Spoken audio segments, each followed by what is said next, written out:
Afrikaner, Amerikaner, Trump, Ramaphosa en Malema. Kom ons praat 'n bietjie oor hierdie hele nuwe ding wat in die laaste 2 weke die hele wêreld oorheers. En ja, hier is nou nog een van daai video's wat nou gaan praat oor hierdie vlugtelinge. Ek noem hulle die Afrikaner Amerikaners. Want dis wat hulle op die ou einde gaan word. Hulle gaan Amerikaners word. Met 'n Afrikaanse of 'n Afrikaner herkoms, waar hulle vandaan kom. Hulle gaan nooit weer, ek dink, Afrikaners wees in Suid-Afrika nie. Ek glo nie, hulle gaan terugkom nie. Hoewel mense soos Malema, baie van ons linkse media, baie van die Amerikaners, tot ons president Cyril Ramaphosa glo, hierdie mense gaan nie 'n maand daar uithou nie, dan wil hulle weer kom braai in Suid-Afrika.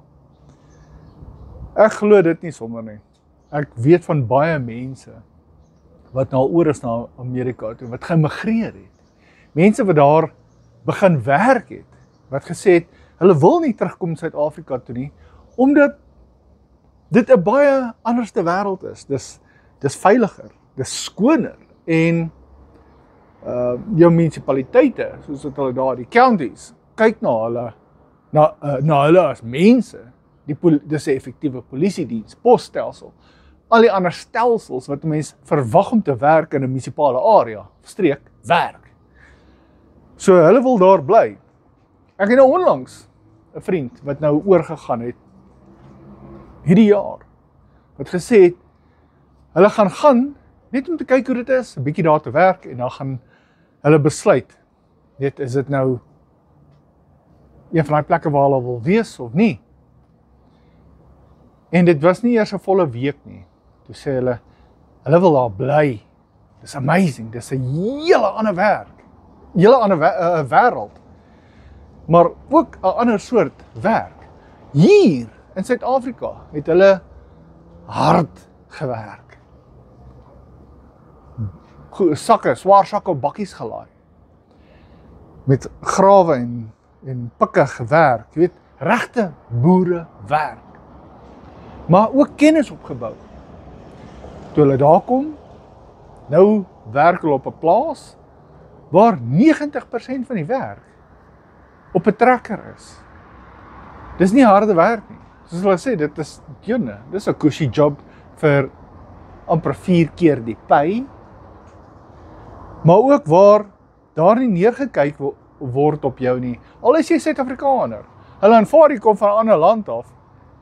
Maar hulle sê dat meeste van die mense is jou vriendelik. Hulle aanvaar dat jy daar is om te werk, en solank jy bydra tot hulle ekonomie, het hulle nie 'n probleem met jou nie. Die enigste mense wie hulle probleem het, is die mense wat nie bydra tot die ekonomie nie. Maar nou kry mens mense soos ons president Cyril Ramaphosa wat sê, hierdie mense wat gevlug het uit die land uit, is lafaardig. Nou sit ons land met, is dit 49 of is dit 59? Maak saak waar jy dit lees nie. Elke rapport lyk my sê iets anders. Die Amerikaners oor die algemeen sê 59. So jammer, Charlize, as bietjie meer as 44. Maar op die einde, maak nie saak hoe groot die groep is nie. Kom ons noem hulle nou maar net 'n groep Suid-Afrikaners. Ons president Cyril Ramaphosa reken hulle is lafaardig. En vir die wat dit gemis het, hy het dit gesê, ek dink op die 16de Mei, verlede maand, by die Nampo uitstalling naby Botawil, waarin hy was vir die eerste keer in 20 jaar. Hoekom vir die eerste keer in 20 jaar? Wat het hy res van die tyd gedoen?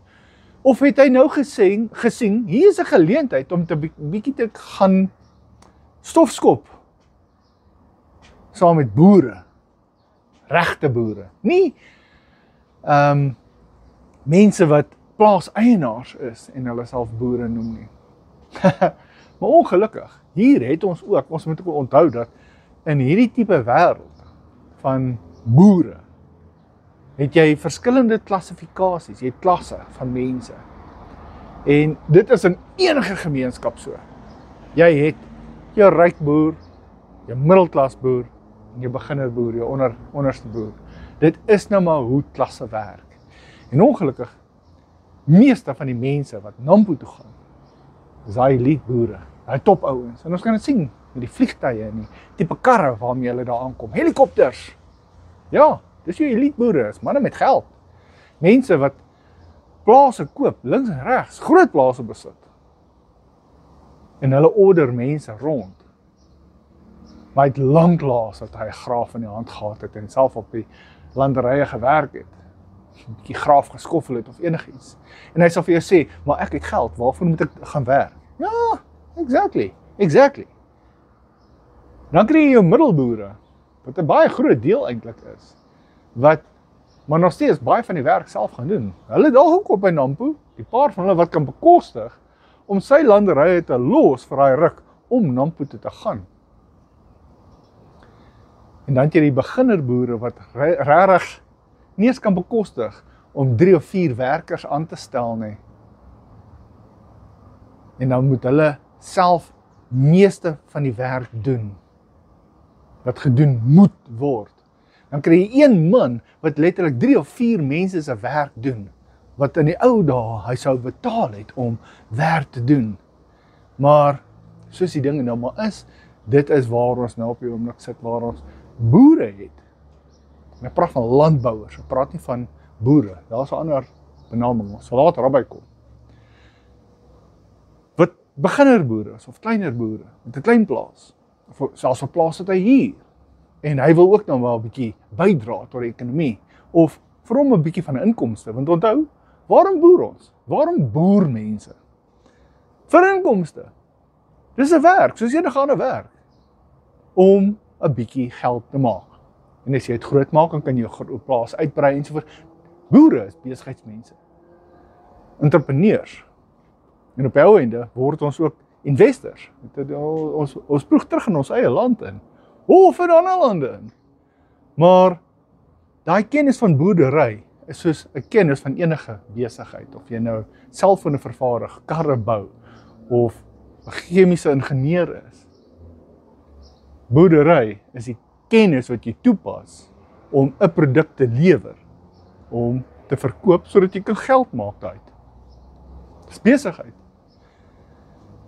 En dit is 'n sekere sektor besigheid waar blankes nou maar net deel van die ekonomie was op daardie stadium.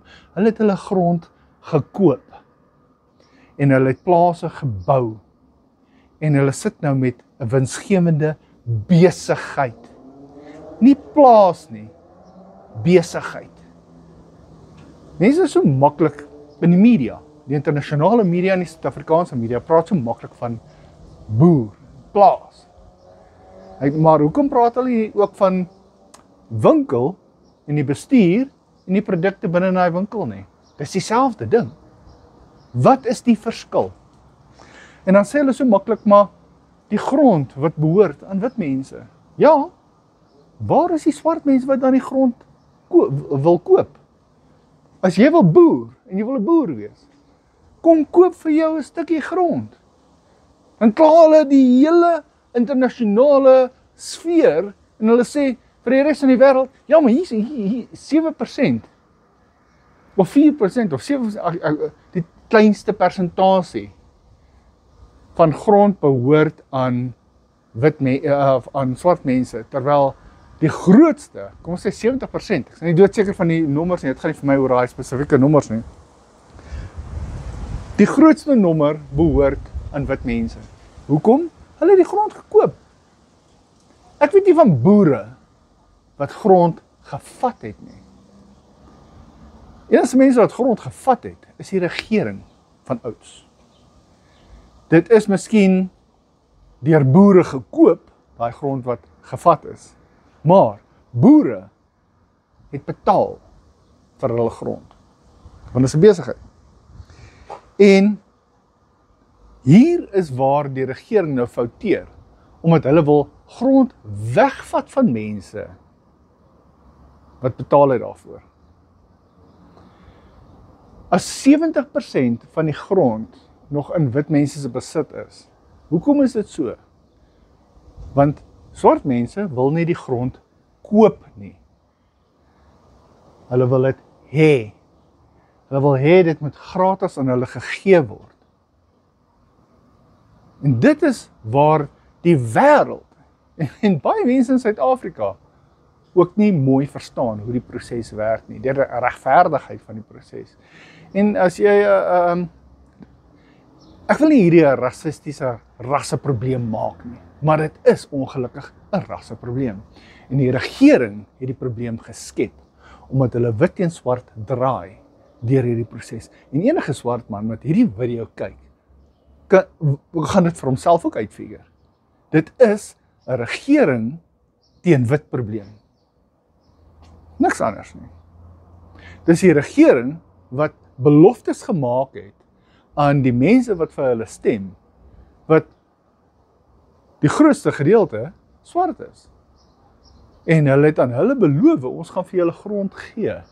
En hulle het hierdie valsheid opgemaak, waar hulle vir hulle mense gesê het, ons gaan grond vat by wit mense, en ons gaan dit vir julle gee, ons voters, die swart mense. Dis die realiteit daarvan.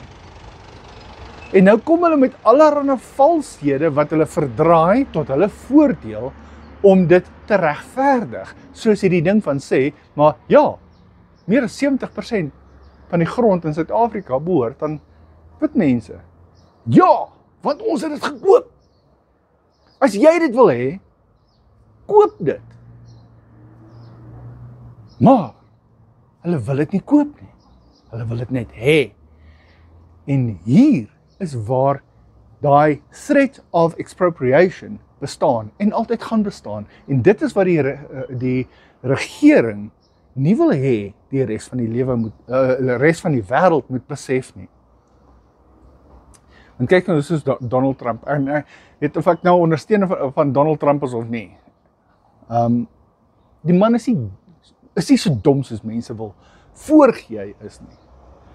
Hy het intelligensie wat aan hom oorgedra word deur intelligensieagentskappe. En wanneer hy sê daar word grond weggevat ensovoorts, daar is bewyse daarvoor. Ek gaan nie vir jou sê waar daai bewyse is of wat daai bewyse is nie. Ek het dit nie. Ek is 'n doodgewone ou op straat. Ek is nie 'n geleerde nie, ek het nie 'n doktoraat nie, ek het maar matriek. Soos doodgewone enige ander mens. Maar as jy net 'n bietjie gaan sit en jy dink vir jouself, moet jy dink, hier is 'n groter proses in die agtergrond aan die gang as ons enigstens eers besef. En nou kom 'n gemiddelde common persoon en hy kyk vir Donald Trump uit as 'n idioot, terwyl hy self net matriek het. En nog nooit 'n groot suksesvolle besigheid in sy lewe aan die gang kon kry nie. Ek sê maar vir jou, ek kon nog nooit 'n groot suksesvolle besigheid in die gang kry nie. So ek is seker ook maar een van daai doodgewone gemiddelde mense plat op die grond. En ek is nie 'n leier van enige groot organisasie nie. Ek behoort teen enige groot organisasie nie. Ek ondersteun geen van hierdie groot politieke partye of organisasies nie, want ek voel nie dat een van hulle op hierdie stadium my regtig verteenwoordig nie. Maar wie gee vir jou die reg om vir 'n persoon soos daai dan te gaan sê hy's 'n idioot? Sonder bewyse, deur net eenvoudig saam met ander media of mense wat sê dit is so, saam te stem. Ek lees 'n artikel wat deur ENCA opgesit is, waar hulle sê, een van hierdie mense wat nou oorgegaan het, een van hierdie vlugtelinge, is deur hulle neighbor uitgekry en uitgewys as 'n opportunist. Hy dacht, okay, wag 'n bietjie, wat gaan hier aan? Kom ek lees hierdie artikel. En dit is al bewys wat hulle in die artikel gesit het. Die buurvrou van hierdie een persoon het gesê, o nee, sy ken die ou, hy's 'n opportunist. Niks verder nie, geen bewyse nie, niks anders nie, behalwe dat hy het 'n besigheid sy sê, hy het 'n besigheid wat besig is om tot nie te gaan. Die ou het dit self gesê. Sy besigheid is besig om tot nie te gaan, want daar is die geleenthede vir 'n persoon wat nie BEE aan BEE voldoen nie. So dan gaan 'n besigheid mos dan nou sukkel. En sy sê, hy is 'n opportunist en dis al hoekom hy daar is. Maar niks verder nie. As jy dit wil vat as 'n realiteit, as die enigste bewys wat ek nodig het, dan kan ek mos sê, maar wag 'n bietjie, hierdie ou oor kan die pad is 'n clown. Dan behoort ENCA te aanvaar dat dit is feit. Maar dis nie hoe feite werk nie. En dis die probleem. Kom ons vat, ek gaan verder. Voordat ek nou terugkom na Ramaphosa en ons cowards, ons lafaarde. Donald Trump sê nou dat daar is genocide in Suid-Afrika. En ek vind dit nog altyd moeilik om dit aan te spreek wanneer mense in kommentare afdelings afkom in sosiale media en so aan, om oor genocide te praat. Volksmoord. Die mooi Afrikaanse woord, volksmoord. Maar ons gebruik net maar genocide. Omdat Trump genocide gebruik. En die hele internasionale media en so mooi daai woord verstaan. Genocide. Jy kan nie in een stukkie kommentaar genocide regverdig of verduidelik nie. Want dit gebeur in 10 stappe. Daar is 10 fases, stages van genocide om oor te gaan na full-blown genocide toe. Maar op 'n sekere punt is daardie genocide, wanneer genoeg fases ingetree het, word dit 'n erkende genocide. En hier is waar ek vir mense sê, as jy nie verstaan hoe werk genocide nie, maak dit nie saak wat ek vir jou sê daaroor nie. Jy gaan dit nie aanvaar nie. Want meeste mense sien volksmoord as die fisiese moordproses van mense. En nee, dis nie alwaar genocide gaan nie. Daar is 'n verskriklike groot proses rondom genocide. En hier is waar ek dink, Ramaphosa vir homself 'n lekker verrassing moet inwag, wanneer hy op die 21ste Mei dan nou met Donald Trump gaan gesels. Just by the way, heel toevallig, 21 Mei is mos nou ook die datum waarop ons nuwe budget weergawe 3 uitkom. En Malema het gesê, dis ongelooflik in sy opinie onreëlmatig dat Ramaphosa uit die land uit is, wanneer 'n belangrike ding soos die budget aangekondig gaan word. Beskou hy die budget nie as belangrik genoeg nie. En hy voel dat Trump speel baas ensovoorts. Nee, das. En nou wil hy, just by the way, as jy daai video afkom, en in dieselfde video sê hy dat hierdie mense wat oorgegaan het, ons groepie Amerikaners, noem hy karwagte. Hy reken is dit om karwagte wat oorgegaan het daai kant toe. En as jy nou mooi gaan kyk op Genocide Watch, die hele proses van hoe volksmoord werk en daai verskillende fases ensovoorts, sal jy sien dat daai aanmerking deur Julius Malema binne in een van daai fases val, waar jy wat is die mooi woord? Ek het nou die mooi woord daarvoor vergeet, maar waar jy neerkyk op mense, waar jy nie hulle erkenning gee vir wie hulle is nie. Gaan lees dit, julle sal dit self agterkom. Ek het nou die mooi woord daarvoor vergeet. Julle moet ook verskoon, ek gaan hierdie video's nie edit nie, ek gaan dit opsit net soos dit is. Want ek wil praat sonder dat ek voorgeskrewe inligting neer het en dat dit lyk soos AI. Dit is nie AI nie. Hierdie is maar kom uit my kop uit en dit gaan lank wees en dit gaan uitgerek wees omdat ek die hele tyd moet dink aan die proses. Nou wil ek terugkom na Cyril Ramaphosa, wat ons mense wat oorgegaan het lafaarde noem. Wat ek voel die man behoort om verskoning te vra aan die hele Suid-Afrika eintlik, maar veral aan die Afrikaner groep mense. Vra om verskoning. Want weet jy wat se guts jy nodig het om alles waarvoor jy gewerk het, jou familie, jou vriende, jou besigheid, jou alles, jou hele lewe op te gee, op te pak en oorsee te moet gaan. Waar jy 'n paar tasse het, en jou kinders in jou arms moet dra, in 'n nuwe land in. Want die eerste belofte wat jy ooit met jou kinders gemaak het is, ek sal jou beskerm. Maar jy kan dit nie doen in Suid-Afrika nie. Jy kan nie jou kinders hier beskerm nie. Jy kan nie aan hulle daai belofte maak nie, want hier is die vyand. En die vyand wil jou as wit persoon uitwis. Dit is die realiteit daarvan. Daar is meer as genoeg bewys dat, en ek wil nie sê dit is net op Afrikaners nie. Ek wil nie sê dit is net op blankes nie. Hier is 'n kriminele element wat ongelukkig glo en tot vandag toe steeds dit glo as gevolg van hulle stempatrone, hulle ondersteuningspatrone van ou regerings en die ANC as 'n regeringsmodel en as 'n die vyandige komponent teen die ou regering, teen apartheid. En hulle glo blankes, wit mense het nog die geld. En dit is die mense, hulle gaan nie hulle eie mense aanval nie.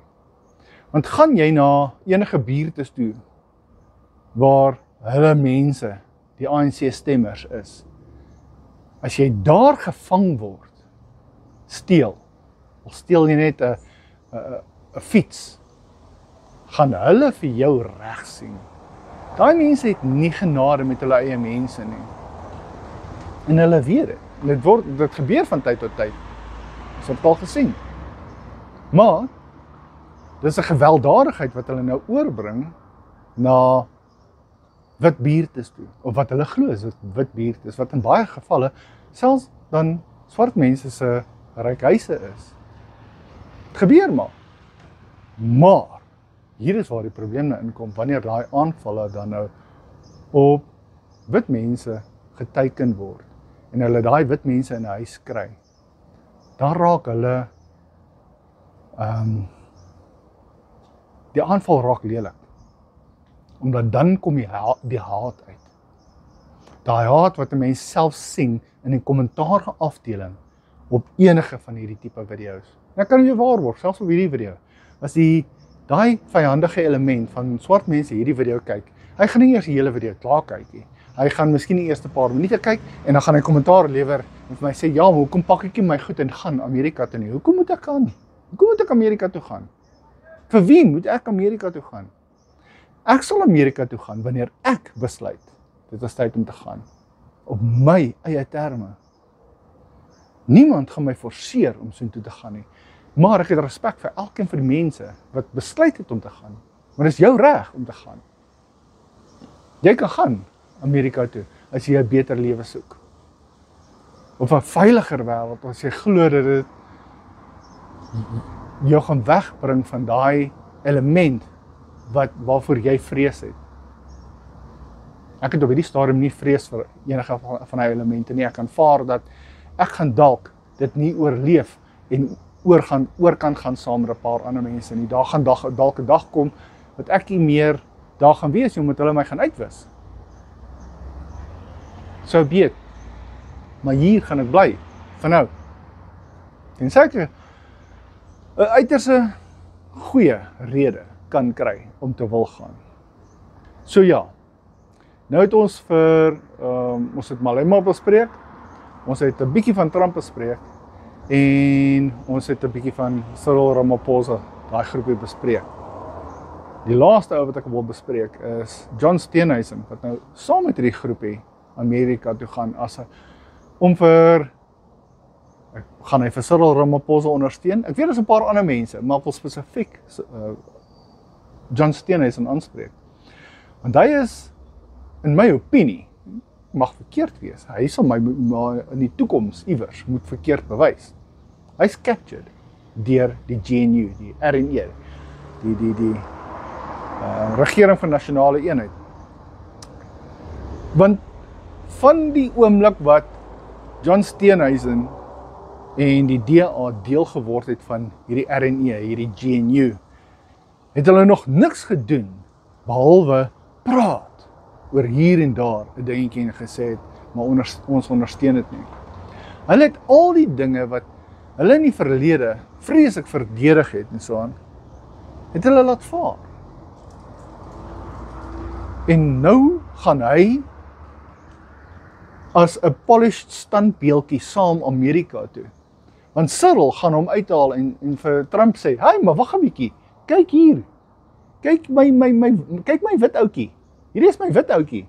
My wit ouetjie wat vir jou gaan kom sê, daar's nie genocide in Suid-Afrika nie. Hierdie wit ouetjie werk vir my, maar kyk hoe mooi lyk hy. En hy bly in 'n mooi huis en hierdie wit ouetjie gaan vir jou sê daar's geen probleme in Suid-Afrika vir ander wit mense nie. Dis my wit ouetjie." Dit is hoekom hy saamgaan. Geen ander rede nie. Plus, hy's in die perfekte posisie om vir Donald Trump te sê, "Ek verteenwoordig die boere." Nee, jy verteenwoordig nie die boere nie. Jy's nie die prentjie van die ANC wat al wil wys aan die res van die wêreld oor hoe mooi dit gaan met boere. Jy is die wit standbeeldjie. Maar ja, dis my opinies. En vir julle mense wat nou tot hierna toe gekyk het, ek waardeer dit nogal baie. Ek sal nogal graag wil hoor wat julle te sê het in die kommentaare afdeling. Laat my weet. En ja, hopelik een van die dae sien ek julle weer in 'n volgende video.